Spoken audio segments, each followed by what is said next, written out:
Hello all, and welcome back to the channel. And in this week's video we're going to take a look at the much anticipated rematch between Jake Paul and Tyron Woodley. Now, these guys have fought previously in the past, with Jake Paul getting the victory over Tyron Woodley. And the whole reason this fight is even coming about is because of the sensational pullout of the fight by Tommy Fury. So Tyron Woodley comes in on short notice and he gets an opportunity to avenge the loss. And in this video we're going to have a look at some of the things that Jake Paul can do and Tyron Woodley can do to try and get that win. Let's take a look at the action, guys. Let's start with Jake Paul. And Jake Paul scored a lot of points early on in the fight, and if you want to see Jake Paul win the fight, then you want to see him doing a lot of the things that he was doing early on. So let's take a look at some of them things. Here we're going to see Jake Paul feint by dipping his legs and make Tyron Woodley think a certain type of attack is coming. Usually when people crouch like this, they're looking to go to the body. And then he takes the jab up to the head, and he doesn't quite take his feet in with him. But what he does do is he engages Tyron Woodley's earmuff guard, which, if we notice, creates a big hole where the ribs and the body is. And Jake Paul tries to throw the right hand to the body, which is the right idea, and the reason it didn't land properly is because he didn't quite take his back foot with him. But you can improve on that. The key thing there is he's engaged Tyron Woodley's high guard and tried to work the body, which is great to see. Again, exploits the earmuff guard with body work, then comes round the side at the end.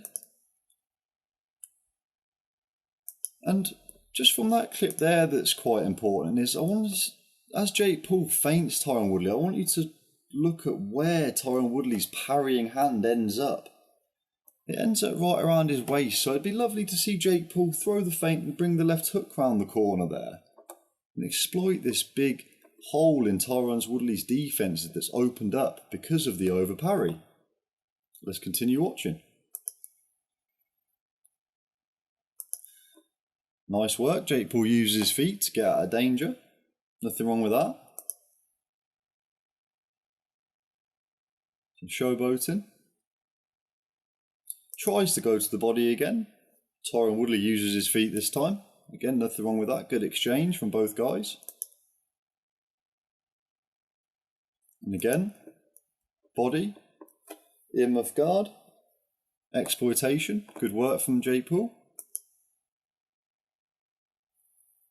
And that is a lovely counter. Now let's look at that. So Tyron Woodley has a tendency to need to creep and settle before he really lets his offense go. And Jake Paul really capitalises on this by catching him in between this creeping motion with a lovely check left hook. And Tyron Woodley has a lot of power, and he's looking to unload that power. So to be able to catch him as he's trying to get that power off and move off laterally is almost the perfect thing to do against a fighter like this. And he gets countered lovely, and look how much space there is then between Jake Paul and Tyron Woodley. Tyron Woodley was thinking his prey was going to be set, but his prey wasn't set this time, and Jake Paul gets out to live to fight another day with more points on the board.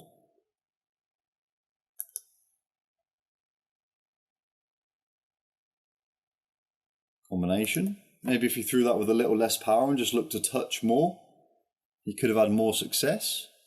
Or he would have been able to adjust as he saw Tyron Woodley moving away and maybe stopped. Body work, good stuff. And here we're seeing him move laterally on the ropes, and what I'd like to see him do is move both ways, not just left, but direction feint, start to go left and go right. And the reason I say this is because of that creeping tendency that Tyron Woodley has. If he's constantly being reset side to side, then it's going to be a hard night work for him. See here, Tyron Woodley's creeping. He's creeping. He needs to creep and feel comfortable before he lets his offense go. Creep. Jake Paul feints him. He has to reset. Good work. So another thing we want to see Jake Paul do is feint a lot. And again, Tyron Woodley starts to creep. Here he goes, creeping again. Now imagine if Jake Paul just feinted him left and then just went right. Tyron Woodley would have to just completely change direction again. Again, it'd be difficult to do for a fighter in this sort of style. And just the last point I want to make is the physicality. Now, Jake Paul is the bigger man, and because Tyron Woodley's from an MMA background, we expect him to be winning these stand-up grappling exchanges, but Jake Paul ties him up very well here, and no more offense from Mr. Woodley there. Let's watch it again. So Jake Paul finds his back on the ropes. Tyron Woodley's looking to unload all that vicious power. And Jake Paul just blocks and ties him up, and that's what we want to see. We want to see control. We want to see him not letting Woodley have any chance to counter-punch or get back into the fight. We want to see him using that physicality. Lovely stuff from Jake Paul. And now let's move on to Tyron Woodley and some of the things that he can do. So, there's a few points I wanted to make. And the first one is off the first clip we're going to see here. So, this is the famous shot that Tyron Woodley landed that hurt Jake Paul. Now let's look at that a little slower. Tyron Woodley paused with the jab. Jake Paul tries to counter him, which is what we talked about earlier. And whether this is an adjustment that Tyron Woodley made or it's something that just happened, but for whatever reason he gets out of the way of the counter and actually counters the counter with his big right hand. The reason I say it might have been an adjustment, it might not have, because look where Tyron Woodley ends up. It doesn't look completely deliberate, but he's countered Jake Paul's counter. And it's the feints that did it. Let's watch it one more time. It's the feints and the throwaway paw. It makes the counter-puncher reluctant to throw because they're not going to hit, and when you are trying to counter someone, you are in range and you are exposed yourself. So feints are going to be important to set up the power. We want to see attacks high, and I really want to see Tyron Woodley work the body in this fight if he can. When he had Jake Paul hurt, there was an opportunity here to really forget about the head and just completely invest in that body work, and Tyron Woodley didn't do it. He wanted the knockout. And again, he has got amazing power, as we've seen from his career, but I want to see him touch, and not just always look for that power. So I really want to see him touch Jake Paul and set up that power. Feint him, go high, feint low, go low, feint high. And then just touch, punching in combinations, not just looking to get all his power off in one big knockout.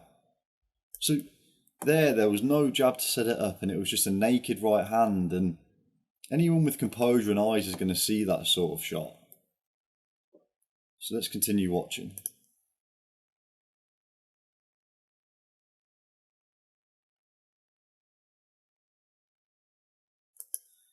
That was nice. That time Jake Paul went with the naked shot and Tyron Woodley actually countered him there. Lovely uppercut. Again, not looking for ridiculous power. He hasn't finished all the way up here. He's just ding and he's got the shot off, and now he's back in the ascendancy. That's the work we want to see from Tyron Woodley. Again, he's starting to see the counters now, so he obviously has adjusted to what Jake Paul's doing. And that's good stuff, and that's encouraging. But maybe as he has seen that, that's when it's time to attack and unload the power, when Jake Paul's completely out of position. Look at his feet there. It'd be good if Tyron Woodley was coming on to him there.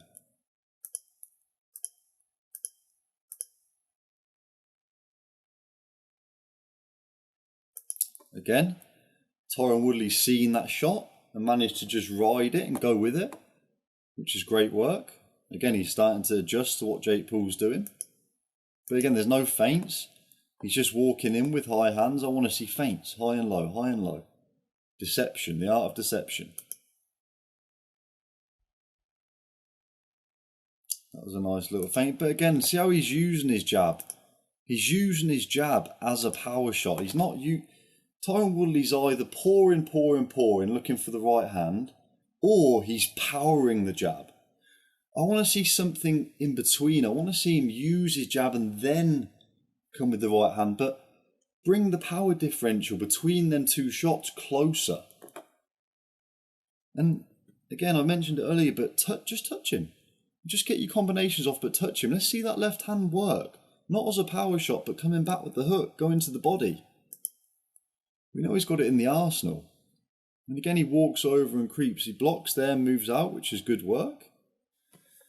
Now I just wanted to talk about the dynamics of the fight and how both men might be going into this, because it's very, very interesting. Now, let's recap on how they got here. Tommy Fury's pulled out the fight and Tyron Woodley's coming in on short notice. Now, for a start, that means Jake Paul is having to fight a man he's already beaten on short notice. So, is he completely up for the fight? Not just in a money sense or he's got a win sense, but from the point of view of a challenge. He never knew before he could beat Tyron Woodley, and now he does know that. So is that going to affect his motivation at all? We'll see on the night, won't we? But it's also the dynamics of the fact that Tyron Woodley hasn't been stressing about the fight. Now, I know he's a great fighter and he's a tough guy and all of that, but you'll still think and you'll still burn energy by doing that thinking. And Tyron Woodley hasn't been doing any of that. He's coming straight in. Nothing to lose, and a man with nothing to lose is a dangerous person, or a woman. A woman with nothing to lose is dangerous also, and that's where I think it's going to be key for Tyron Woodley. He's coming in with everything to gain and nothing to lose, and them dynamics are very, very interesting.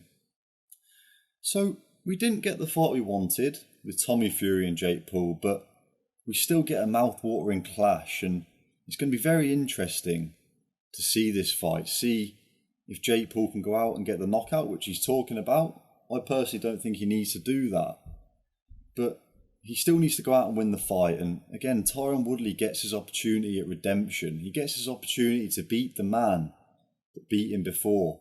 He's got the tattoo, all the bravado's out the way. He's coming in now to do a job, and we can't wait to see if he can do it. So thank you for watching the video. If you got this far, guys, we really appreciate it. If you give us a thumbs up or a like or share, it's all greatly appreciated. And hopefully, we'll see you on the next video. Take care, guys.